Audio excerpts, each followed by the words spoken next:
3월이 다 지나가고 이제 10월이 내일부터 또 시작됩니다. 또 나라 국제 정세는 또 여러 가지로 많은 또 어려움이 또 있고 또 세계적으로 또 유가 파동이 또 일어나고 있는 그런 상황 속에서 바쁘게 움직이는 이 현실을 바라보면서 우리가 이 바쁜 가운데서도 우리의 내가 지금 어디로 가고 있느냐, 무엇을 하고 있느냐, 또 내가 지금 방향을 어디에 맞추고 있느냐를 늘 생각해 봐야 됩니다. 바쁠수록 하나님이 원하시는 것이 뭔가, 하나님이 원하시는 것, 그 속에 우리가 들어가는 사람이 되어야 되겠습니다. 하나님이 원하시는 것은 우리가 뭘 많이 하고 열심히 하고 또 우리 노력하고 애쓰고 또 뭐 건강하고 뭐 소유를 많이 가지고 부귀영화를 누리는 걸 원하는 게 아니에요. 하나님이 원하시는 것은 오늘 12절 말씀에 보니까 하나님이 우리에게 은혜로 주신 것을 알길 원하십니다. 은혜로 주신 것, 은혜 주신 것. 세상의 모든 것이 다 하나님이 우리에게 다 은혜로 주신 것이지만 특별히 하나님이 우리에게 주신 것이 있는데 이거는 노력해서 얻어지는 것도 아니고 돈으로도 안 되고 열심히 해서 되는 것도 아니고 내가 뭐 바로 살아보려고 해서 되는 것도 아니고 하나님의 은혜로 주신 이것은 우리가 살아가면서 삶 속에서 여러 가지 바쁘고 분주한 가운데에서 또 여러 가지 많은 일들이 생기고 사건이 생기는 가운데서 반드시 꼭 우리가 이걸 확인해야 될 것이 바로 이 하나님의 은혜입니다. 하나님이 우리에게 은혜를 주신 것 중에 가장 첫 번째가 뭐냐면 바로 복음의 복음. 복음은 돈으로도 살 수 없고 또 힘써서 되는 것도 아니고 노력해서 얻는 것도 아니고 우리가 절대로 우리 힘으로, 인간의 힘으로는 절대로 얻을 수 없는 것을 말합니다. 인간의 힘으로 안 되는 것이기 때문에 하나님이 우리에게 너희 은혜로 말미암아, 하나님의 은혜로 말미암아, 은혜로 인하여 믿음으로 말미암아 구원을 선물로 주었다라고 에베소 2장에 기록되어 있습니다. 그래서 우리가 이 복음, 늘 듣는 얘기지만, 늘 듣는 복음이지만 다시 한번 이 복음이 얼마나 가치 있고 귀중한 것인가를 우리가 삶 속에서 바쁜 와중 속에서 늘 이걸 놓치지 말아야 됩니다. 이걸 놓쳐버리면 우리는 세상 사람들과 똑같이 세상의 부귀영화, 돈 많이 가지고 건강하고 또 그리고 소유가 많은 것, 그런 거 붙잡고 살아가다가 그 사라질 것 그리고 지나가 버리는 것, 그거 붙잡고 살아가다가 중요한 것을 놓치게 되고 결국은 마지막 심판날에 하나님 앞에 가서 뭐하다 왔느냐 하고 물을 때에 열심히 살다 왔습니다 하고 해서는 절대로 하나님 앞에 인정받을 수 없다는 사실을 성경은 여기저기에서 눈에 보여주고 있습니다. 그 많은 부귀영화를 누렸던 그 솔로몬이 뭐라고 얘기하냐면 내가 해 아래서 수고한 모든 것이 다 헛되다. 해 아래서. 우린 전부 해 아래서 수고를 하고 있습니다. 그런데 그 모든 것이 다 헛되다 라고 고백을 하면서 창조주 여호와 하나님을 아는 것이 그게 우리 인간의 본분이다 라고 전도서에는 분명히 얘기하고 있습니다. 그 동방의 의인이라고 했던 욥도 모든 것을 다 가져봤고 부귀영화를 다 누려봤고 또 자녀들도 많이 있었고 또 그들이 얼마나 신앙생활을 잘하는지 생일날만 되면 아버지가 모여가지고 가족들과 모여가지고 제사도 예배도 드리고 그러던 가정이 어느 날 사단의 그 하나님과의 사단과 하나님이 이 욥에게 이 사단에게 욥을 시험해 보라고 하는 그러한 허락 하에서 욥에게 시험이 왔을 때에 가지고 있던 모든 것들을 하루아침에 다 잃어버리는 그런 상황에 처했던 그 욥, 그 부인도 욥을 바라보면서 당신이 믿는 하나님이 그 정도밖에 안 되냐? 차라리 저주하고 죽어라 하고 그 부인, 사랑하는 부인이 욥을 향해서 신란의 말을 했을 때에 욥이 말합니다. 내가 모태에서 적신이 나왔사온 즉 하나님 앞에 갈 때도 적신으로 간다. 주신 자도 여호와시오 취하실 자도 여호와시오니 내가 여호와께 원망하지 아니하고 오히려 하나님을 찬양했다는 그러한 내용이 욥기 1장 마지막 절에 나오고 있습니다. 여러분, 우리는 살다 보면은 인생에 많은 일들을 해보려고 그러고 또 많은 것들을 성취해 보려고 하고 또 누려보려고 합니다. 그러나 그 세상에 많은 것들을 우리가 가져본들 또 그것이 무슨 소용이 있으며 그것이 나를 또 계속 유지하고 지탱해 주느냐? 그렇지 못하는 사실을 이미 수천 년 전에 살아왔던 그 사람들을 통해서 우리에게 명확하게 말씀을 통해서 교훈해 주고 있는 모습을 보게 됩니다. 그렇다면 우리가 이 지나가는 것, 사라지는 것, 이것 아닌 하나님이 우리에게 은혜로 주신 이 복음 안에 들어있는 내용이 뭔지를 우리가 알아야 돼요. 원래 우리 인간은 하나님의 형상대로 지음을 받았습니다.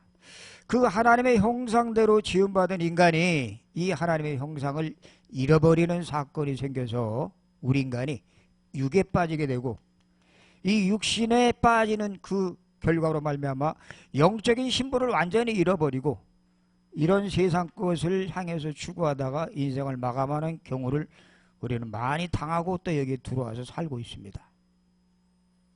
하나님 우리가 그렇게 사는 걸 원치 않으시기 때문에 우리 인생에 하나님이 우리의 힘으로 노력으로 해결할 수 없는 그리고 우리의 힘으로 얻은 거 이런 거 말고 정말 우리의 당신의 형상을 회복시켜 주기 위해서 하나님께서 은혜로 우리에게 주신 것 그것이 바로 복음인데 오늘 성경에 보니까 이 구절에 기록된 바 하나님이 자기를 사랑하는 자들을 위하여 예비하신 모든 것은 눈으로 보지 못하고 귀로도 듣지 못하고 사람의 마음으로도 생각지 못한다.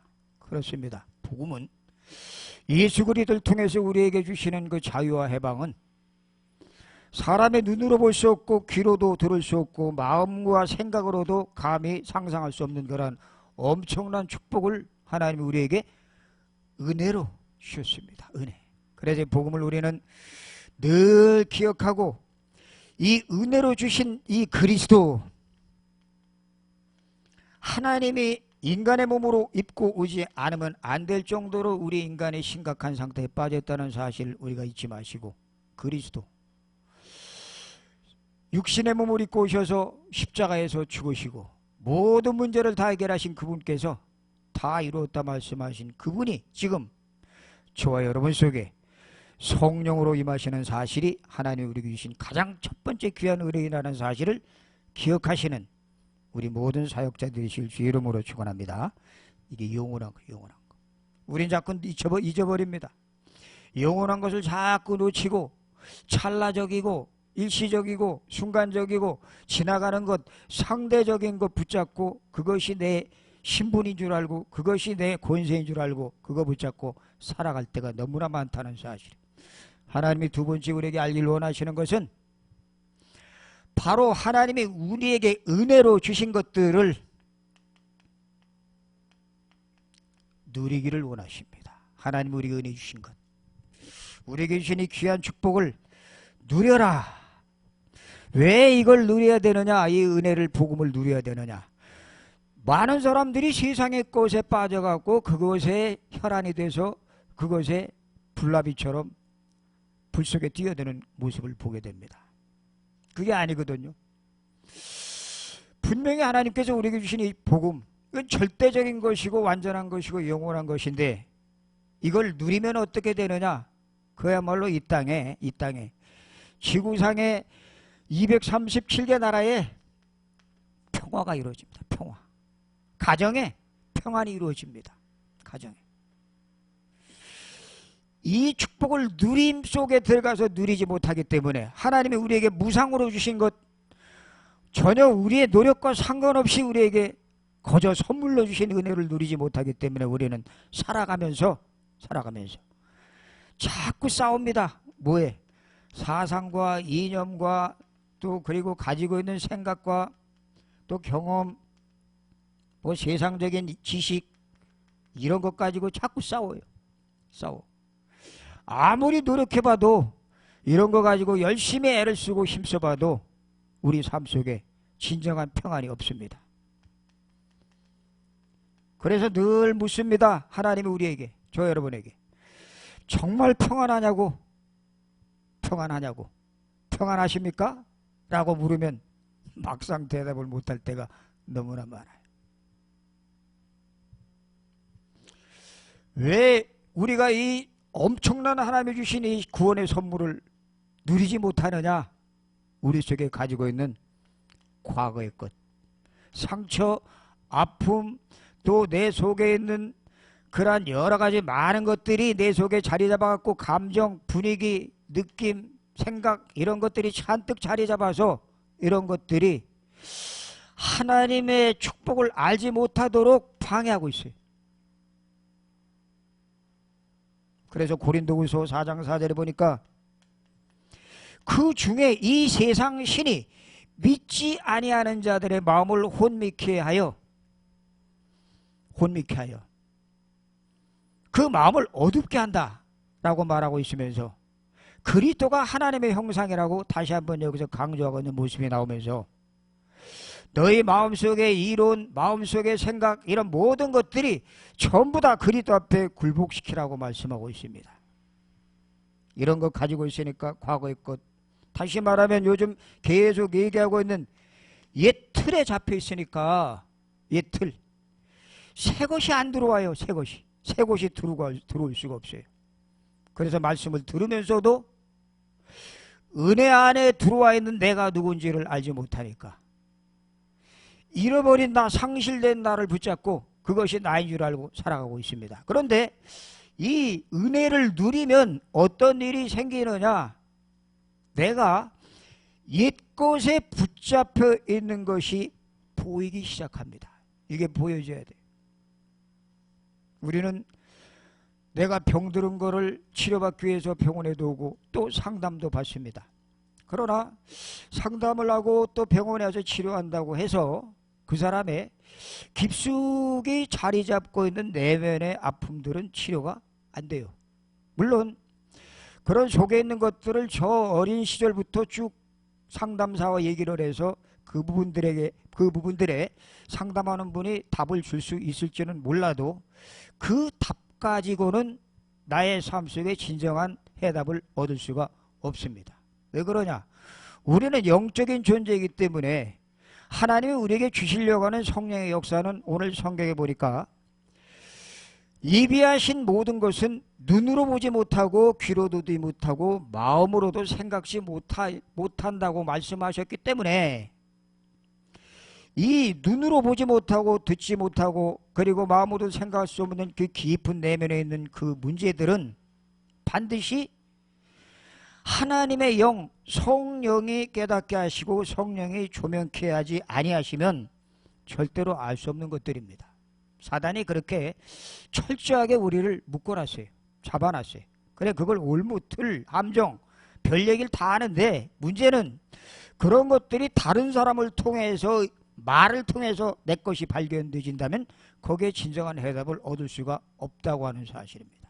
물론 그런 방면의 전문가를 통해서 당신의 문제는 이겁니다. 답은 이겁니다 하고 얘기해 줄 수는 있지만 그 사람이 주는 답 가지고는 진정한 은혜 속에 들어와서 이 하나님이 주시는 평안을 누릴 수가 없다고 하는 사실.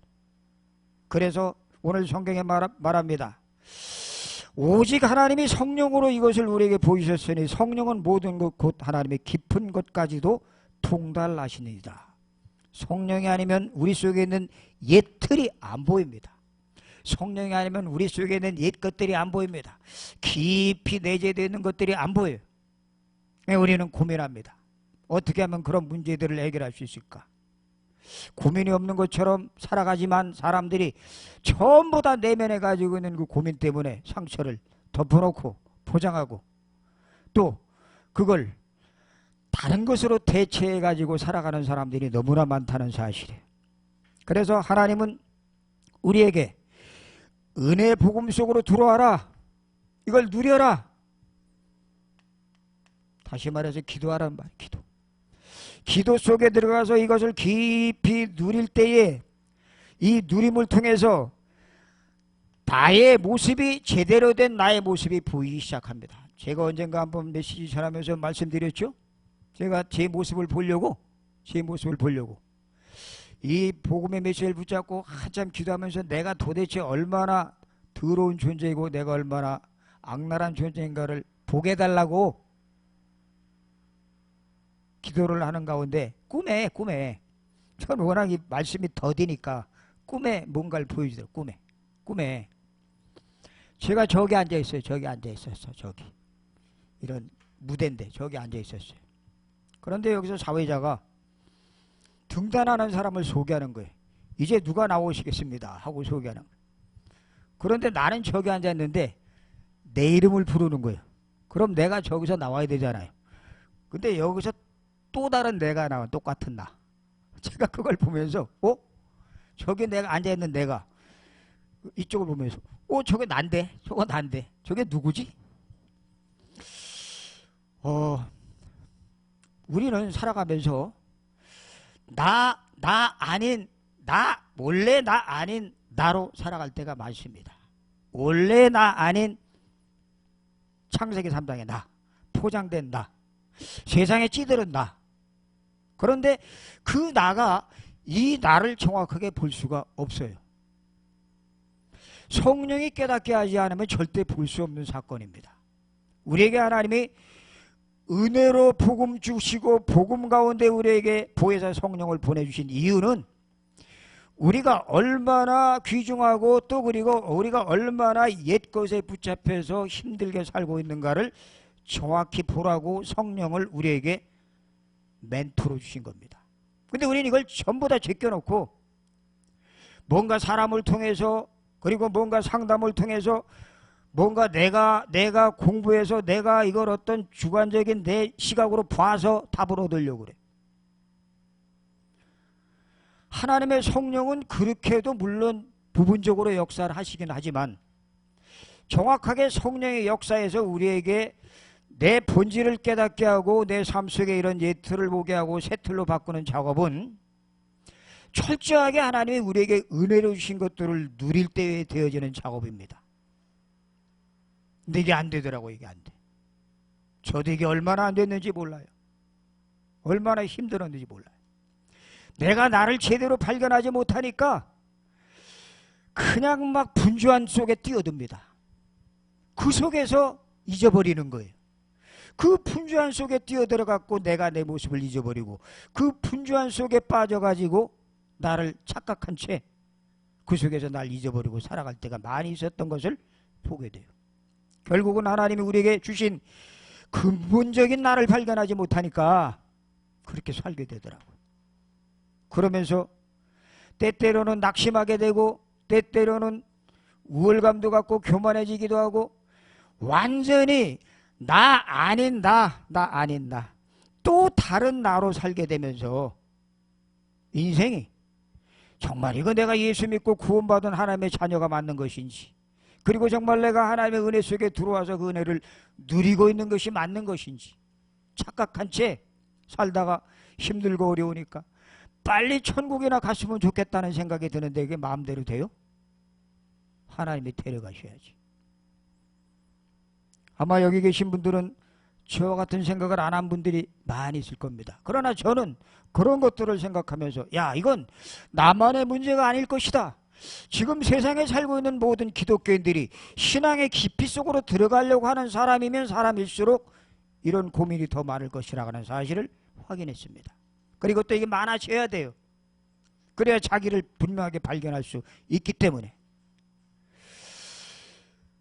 이 세상에는 지금 하나님이 우리에게 이 귀한 은혜를 주시고 이거를 누리라고 하시는데 이걸 누려서 내 본질적인 것을 보게 하시려고 성령을 우리에게 주셨는데 그럼 이걸 누려서 뭐 어떡하란 말이냐? 하나님이 원하시는 사람은 당신이 주신 은혜를 알고 이 은혜를 깊이 누리고 이 은혜를 누린 은혜를 내 옛것이 보여지고 또 새것이 보여지는 이 은혜를 다른 사람들에게 전달하길 원하죠. 전달.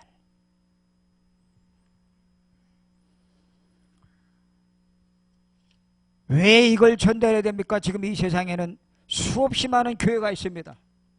그리고 수없이 많은 성도가 있어요. 교회도 많고 성도도 많은데 지금 기독교인들 안디옥 교회를 통해서 그리스도인이라고 불렀던 그리스도인들은 눈 씻고 찾아봐도 없어요. 그 왜 그래요? 하나님이 원하시는 가장 본질적인 것 속에 들어가지 못하기 때문에 복음이 전파돼도, 복음이 전달돼도, 전도가 되고 선교가 된다고 할지라도 이 깊은 누림 속에서 나오는 것이 아니기 때문에 복음서에서 예수님의 제자들이 전한 그 복음, 그 수준에서 머물게 되고 마는 것을 보게 됩니다. 바울은 말합니다. 에베소라는 지역에 들어가 가지고 바울이 제자들을 만났을 때 그 제자들에게 묻습니다. 너희가 믿을 때에 성령을 받았느냐 하고 던져요. 질문을. 성령을 받았느냐. 그 사람들 예수 믿는 사람 하는 말이, 우리는 성령이 있음을 듣지도 못했다. 그럼 너희가 뭘 받았느냐? 우리는 요한의 세례만 할 뿐이다. 이것이 237개 나라를 향해서 우리가 앞으로 달려가야 하는 아주 귀한 이 신앙의 전환점이 되는 전환점. 왜 12명의 제자들이 예수님을 따르면서 3년 동안 따르면서 그들이 예수님이 십자가에 죽으시고 부활하는 것을 부인해야 됐을까요? 성령의 역사가 시작되지 않았기 때문에 그래요.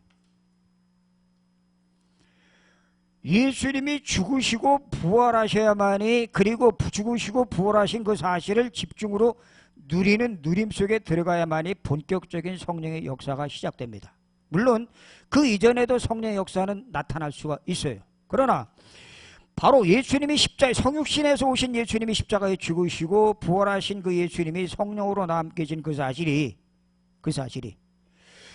그 죽으시고 부활하신 그 사실이 그게 나와 같은 죽음이고 나와 같은 부활이었구나 하는 사실이 본격적으로 믿어지는 이 속에 들어가지 않으면 복음서에서 제자들이 전도했던 그 전도의 수준에서 머물러 버려요. 이게 문제. 우리 다락방의 초창기에 주는 그리스도시요 살아계신 하나님의 아들이십니다 하고 고백했던 많은 목회자들, 사명자들이 있었습니다.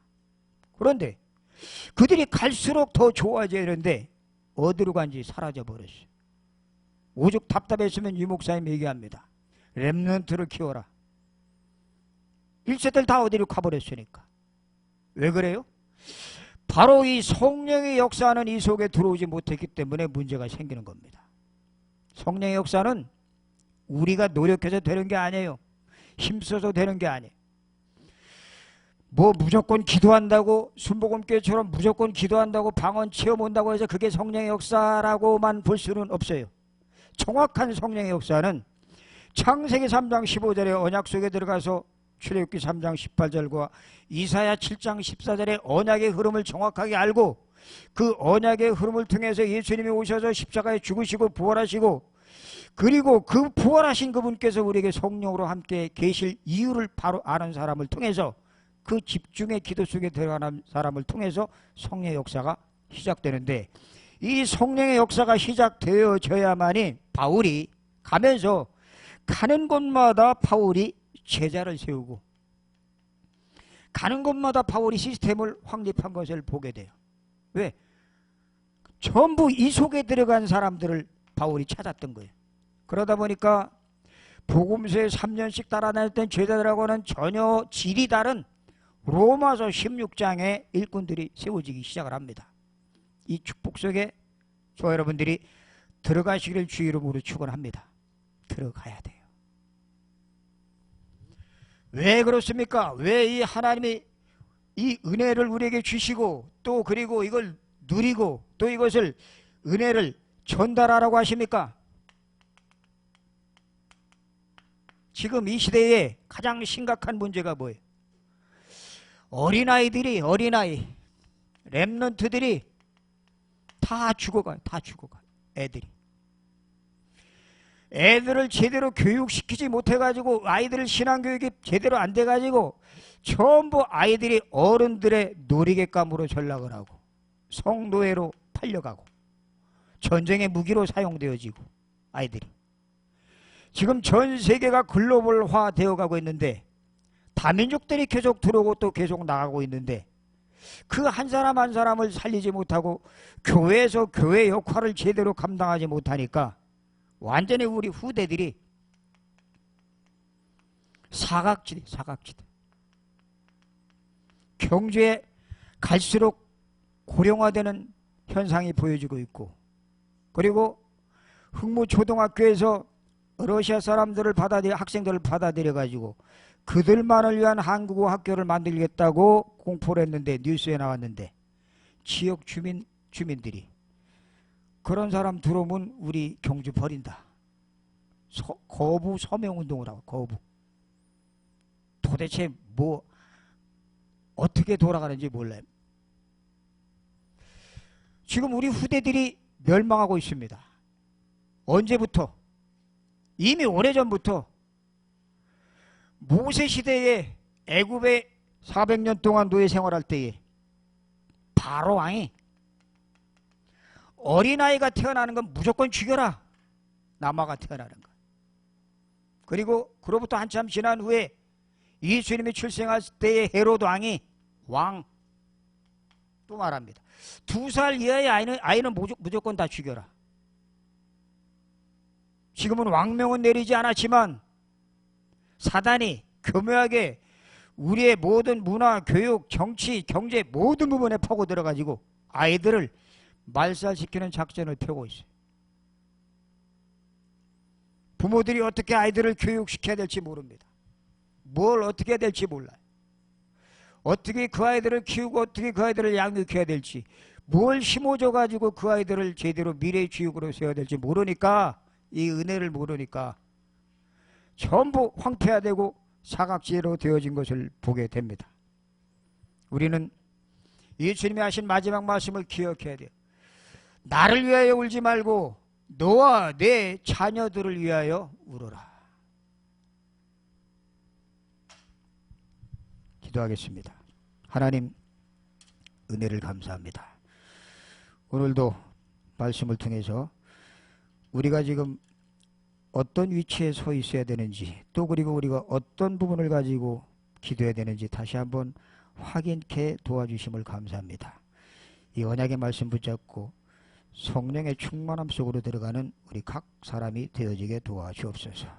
예수 그리스도 이름으로 기도드리옵나이다. 아멘.